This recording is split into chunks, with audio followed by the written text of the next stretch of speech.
we have been discussing molecular orbitals as linear combination of atomic orbitals, and this is for the one electron in H2 plus molecule. Here we have two protons. Let's call one of them A, the other is B. These are protons with +1 charge, and they are separated by a distance r, and there is an electron at some point in space, x, y, z. The distance of the electron to nucleus A is r sub A, and its distance to nucleus B is r sub B. Because the two nuclei are identical here, there is a center of symmetry which is at the midpoint. Call this origin. This is center of inversion.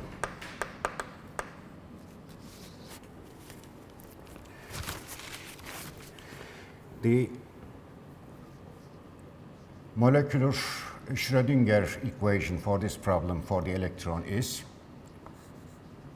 H psi equals Epsilon psi, where H is -1/2 del square, which is the kinetic energy part, and the potential energy is simply -1/RA -1/RB. This is the potential energy. In this case, it's only electron nuclei attractions, because there is just one electron here, no repulsions. There is a repulsion between the two nuclei, but in the Born-Oppenheimer procedure, R has a predefined value, which means we select a certain value for R and then solve this equation here. Because R is a constant, contribution from the nucleus-nucleus repulsion is simply additive. Just some number is added to these energies. Now the procedure is in the linear combination of atomic orbital procedure, the molecular orbital in this equation is written in an approximate way in terms of 1s orbital on center A. So let us indicate them. This is A, this is B.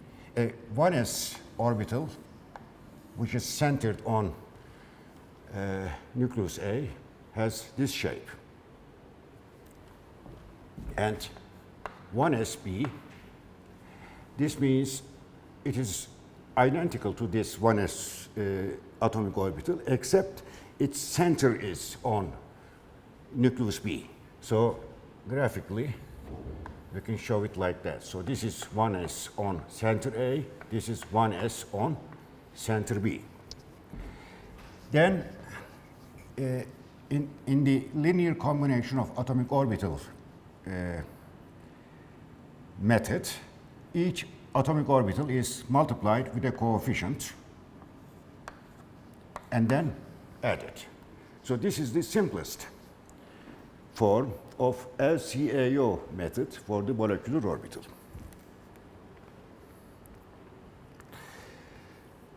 All right. The values of the coefficients in general are obtained by this integral.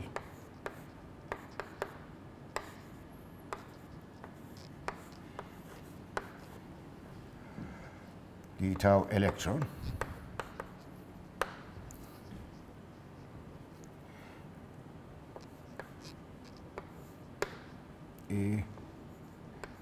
approximate. This is the variational procedure. Of course, the value of the integral will depend on numerical values of C1 and C2. In the general procedure, after obtaining, evaluating the integral in terms of C1 and C2, then we try to minimize this energy by selecting the coefficients C1 and C2.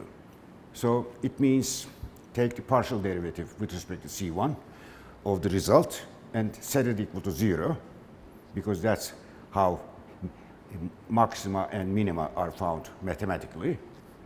And of course there is a constraint here, because this expression is valid only if psi is normalized. It means that C1 and C2 must also obey normalization condition. That's the general procedure which is done in this method. But here, because this is the simplest approximation, and because there is also some symmetry in the molecule, you can understand the symmetry which is also valid in H2 molecule. If you write hydrogen separated by a distance from another hydrogen. Now, if you change the places of hydrogens, can you distinguish? Say this is HA, this is HB. Now write, exchange them. Now remove the A and B, because both of them are hydrogens. Is this diagram distinguishable from this one?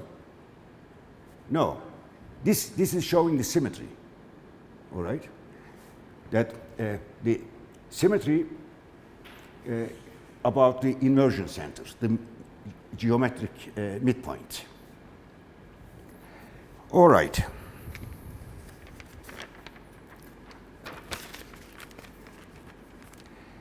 Now, inversion operation. Let us call this to be an inversion operator. If we have a set of coordinates x, y, z, so these are the coordinates of a point in space. Definition of inversion operator is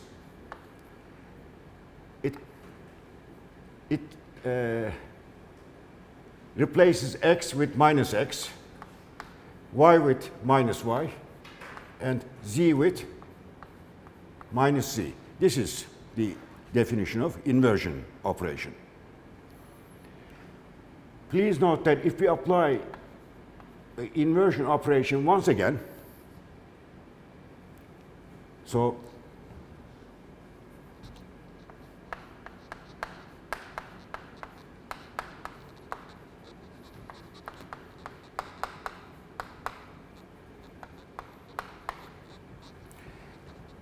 same definition, x with minus x, but there is already minus because of the first inversion. The result will be plus x, similarly for y, similarly for z. What does this mean? If you compare this with the final result, square of inversion is equivalent to identity operation, which means if you apply the inversion twice, you go back to the original point. All right. Now, coming here,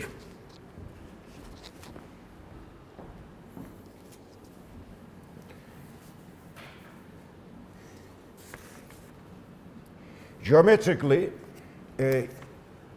inverting given point through the inversion center means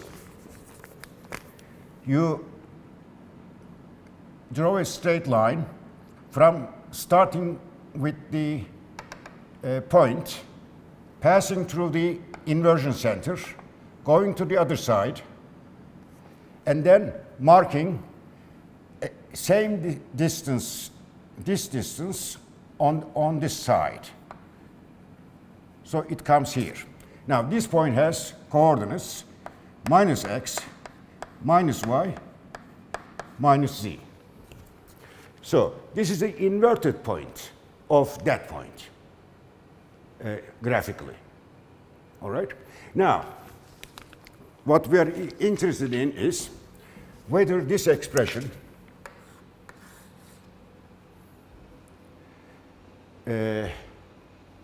will change or not.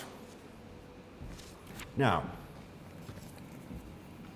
for the new point, imagine the electron has been inverted. You may also think of it that way. What are the distances? That distance of this point to this nucleus and that distance. Now you should see that if we call this RB prime and this is RA prime. From the drawing, you should convince yourself that this distance RA prime is the same as the distance RB, original distance RB. Similarly, the distance of the inverted point to nucleus B, which we called RB prime, is exactly the same as RA of this point. So, potential energy part, this is the original.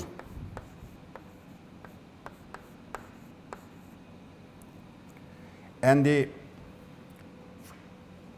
when the electron is at this point, it is minus 1 over RA prime, minus 1 over RB prime. But this is equal to minus 1 over RB.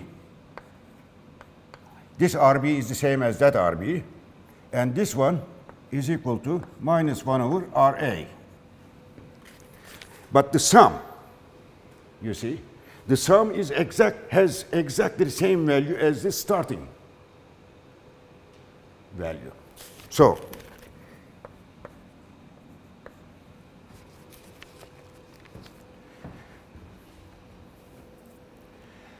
we describe this property, this is a symmetry property.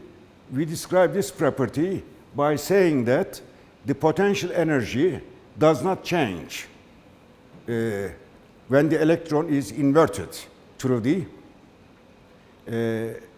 inversion center. Or there is a word, invariant. Do you know the meaning of this word? It comes from, it is related to this word, vary. It means change. Variant is an adjective. Invariant is the opposite. So invariant means it doesn't change. Such words, terms are used in the description of such properties.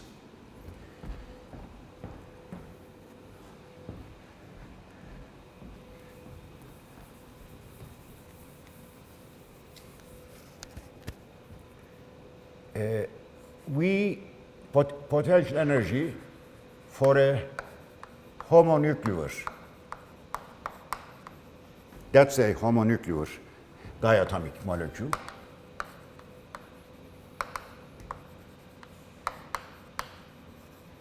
Only homonuclear diatomic molecules have inversion centers.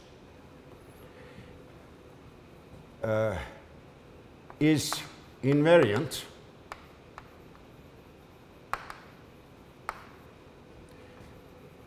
under the inversion operation.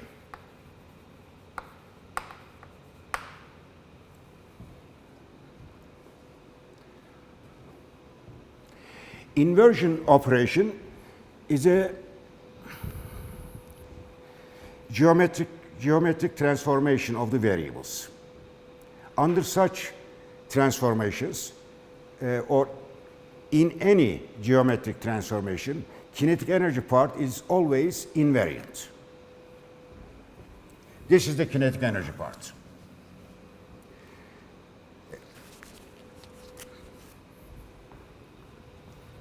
Kinetic energy part, T is always invariant under such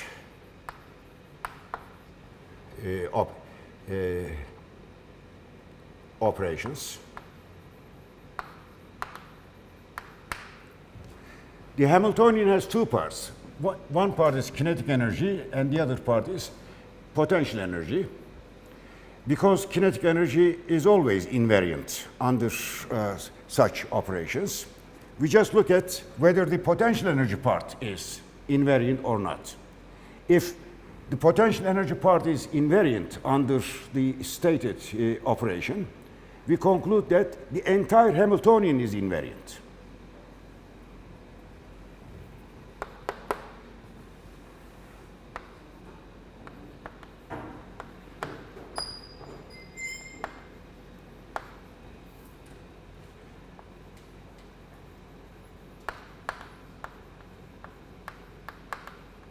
Under inversion operation. Now, this finding is very useful because whenever the Hamiltonian is invariant under some operation, that means Hamiltonian commutes with the operation. This means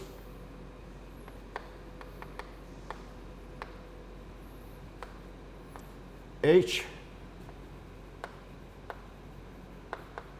commutes with the operation. Here it is inversion operator. Now we come back to our general principle. Whenever there are two operators, and if we know that they commute, then they must have the same set of eigenfunctions. So here it means the exact solutions of this equation, the psi functions, by definition they are eigenfunctions of Hamiltonian H. They must also be eigenfunctions of that operator I. Each psi here must be an eigenfunction of the inversion operation. Now finding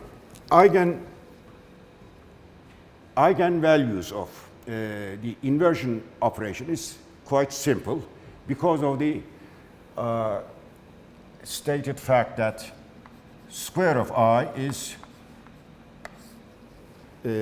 equivalent to identity operation. Whenever an operator has, in general, has this property that square of it is equivalent to identity, it has only two eigenvalues. One is +1, the other is -1. I has only two eigenvalues. One is +1, the other is -1.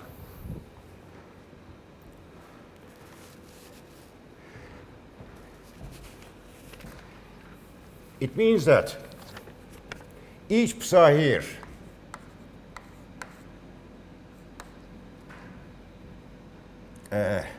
must be an eigenfunction of the inversion operator with either +1, the eigenvalue is +1, or with eigenvalue -1.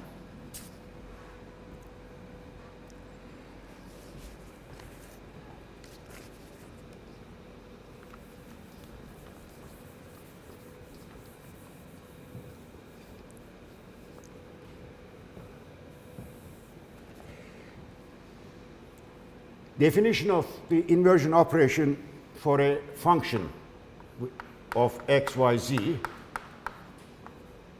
is simply the function in which x is replaced with -x, y is replaced with -y, and z is replaced with -z. This is the definition of the inversion operation acting on any function. All right. So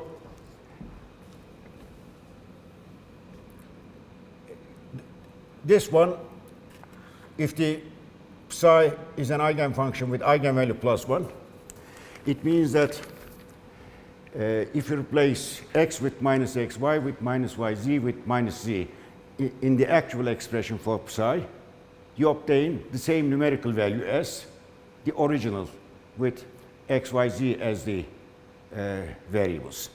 And on the other hand, if it has this property, it is again related to the original psi, but this time with a -1 psi. Now, eigenfunctions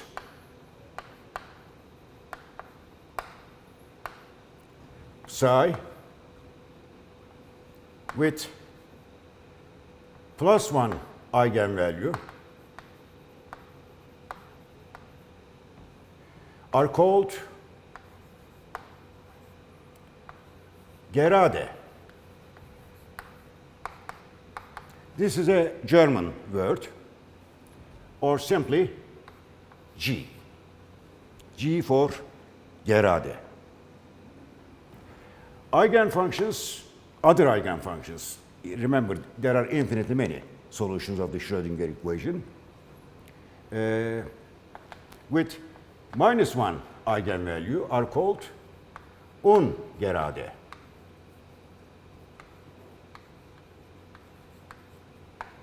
Or shortly, U.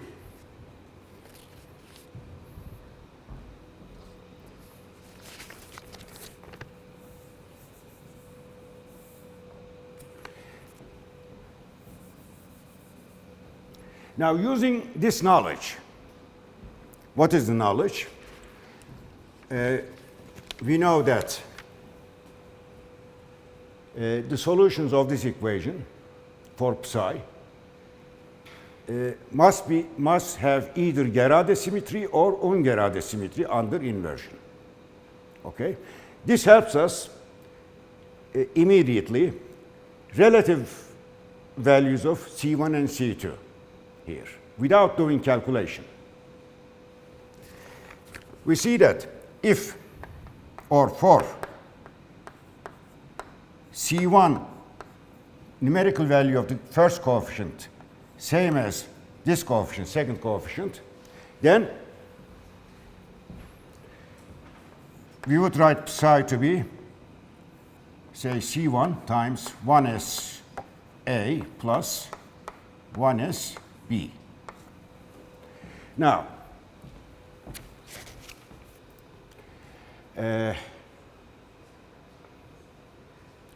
let us examine the behavior of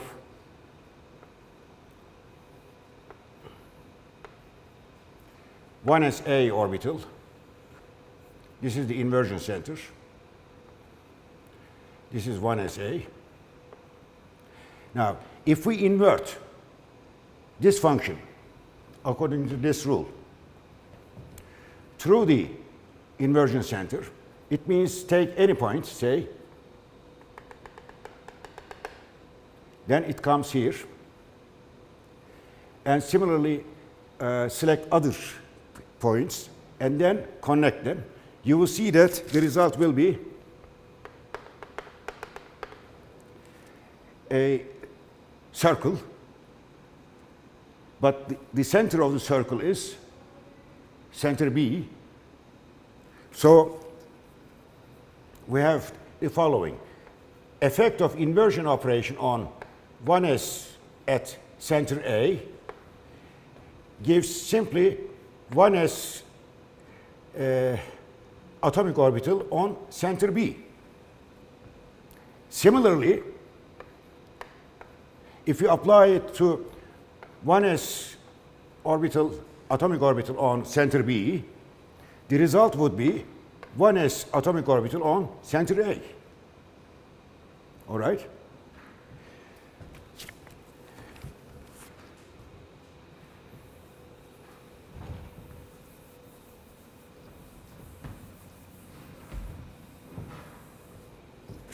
So this means that if you take these terms, two terms inside parentheses, 1sa plus 1sb, and apply inversion operation, this one will become 1s, 1sb. The second one will become 1sa. But you see that the sum is 1sa plus 1sb. It is the same.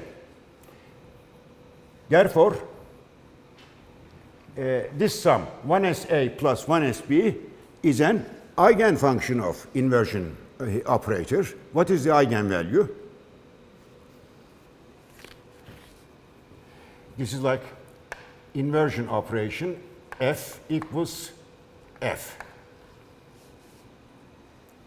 Plus 1 or minus 1. There are just two eigenvalues of inversion operation. It is plus 1. Or, what is the word to use for plus 1 eigenvalue? Gerade. So this has gerade symmetry.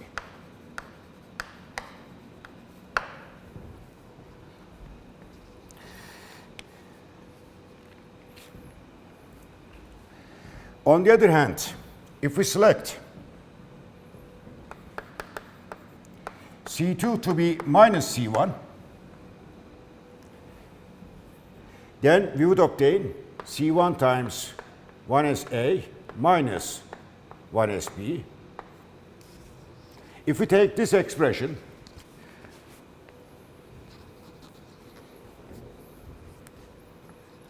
(1sa) minus 1sb, and then apply the inversion operation, the first term becomes 1sb, the second term becomes 1sa, but this is equal to minus 1sa minus 1sb.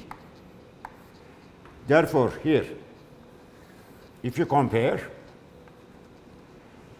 under inversion, this sum inside parentheses, it is our function. Operator function, minus 1 times same function. So it's an eigenfunction. What is the eigenvalue? Minus 1, or the word for it is ungerade.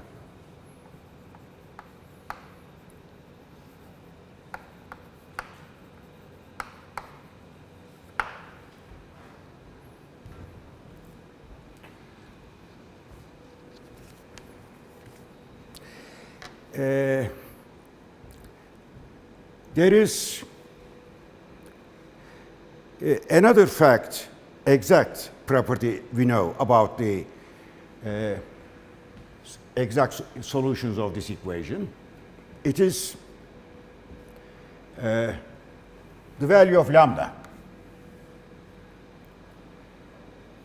which is related with the z component of total orbital angular momentum.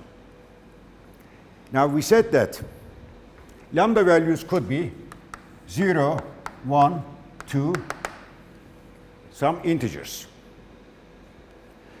Lambda value is related to the number of nodal planes, zero planes, nodal planes, which contain the z-axis. What is the z-axis? It is the molecular axis. So this is our z-axis. When we, in a diatomic molecule, we always select z-axis as the straight line which passes through all of the nuclei. That's z-axis. Okay. Because then we use the term z-axis, and everybody should understand very clearly what is meant by the direction of the z-axis. Value of lambda. All right. Now, any plane which contains a z-axis, all right, and there are how many such planes? If you rotate, there are infinite many such planes. If you can find some plane which contains a z-axis on which psi is 0 everywhere, that's called a nodal plane. And the number of such planes for a given psi is related directly with this lambda value. So if you, from the graph, if you count how many nodal planes there are, then you immediately arrive at what is the lambda value. For that reason, this is a useful concept. Now, here, let us turn to here. Either in this expression or in this expression, we have these 1s A and 1s B. Now, imagine all planes which contain the z-axis, and then ask yourself, can I find a nodal plane of this type? What does it mean? The plane must be such that this atomic orbital will have 0 value on that plane, and the second one will also be 0 value. If that's the case, we will decide that there is a nodal plane. Now, because the 1s atomic orbitals are locally spherical, right? It is not possible to find any such plane on which the 1s orbital is 0.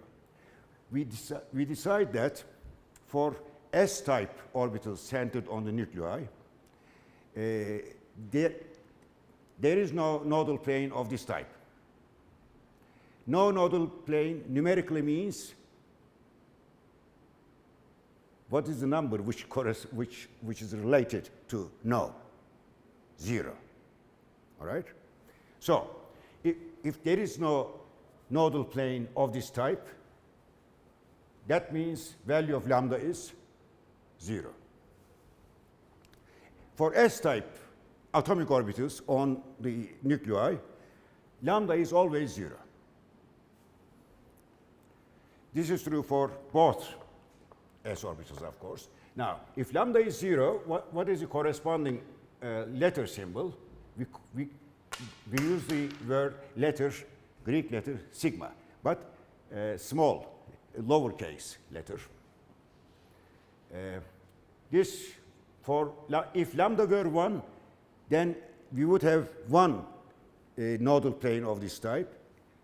It is called pi. This is delta, etc. Here, for the S-type orbitals, they contribute only to sigma. S atomic orbitals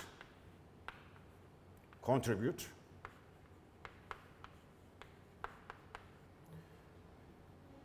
to only the sigma type molecular orbitals. That means here we have two orbitals, molecular orbitals. One is this, the other is that one. Both are constructed using S-type, in this case 1s atomic orbitals. Both of them are sigma type molecular orbitals.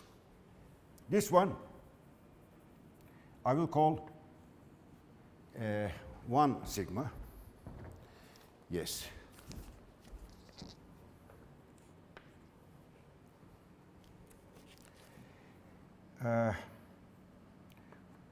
For this one, I will call 1 sigma star.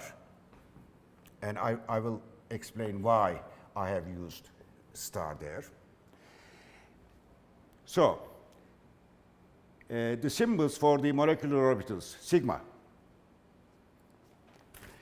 The number one means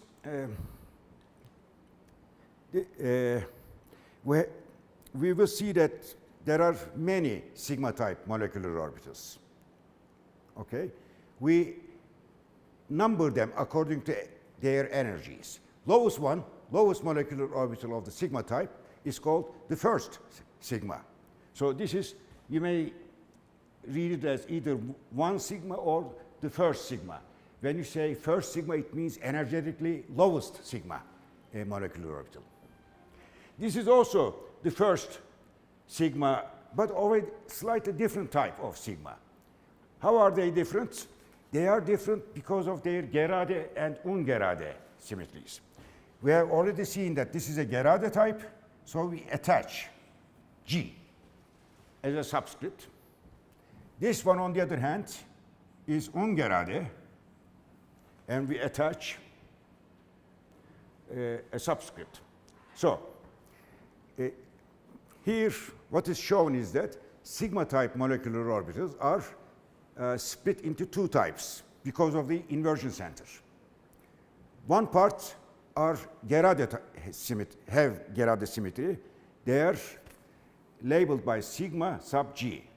The other remaining sigma type molecular orbitals are ungerade type, so they are labeled as sigma sub U. This star is redundant. It is extra. It is not needed there in our label, but just for convenience and because in textbooks they are also used to indicate something. We will see that this orbital has a lower energy than that orbital.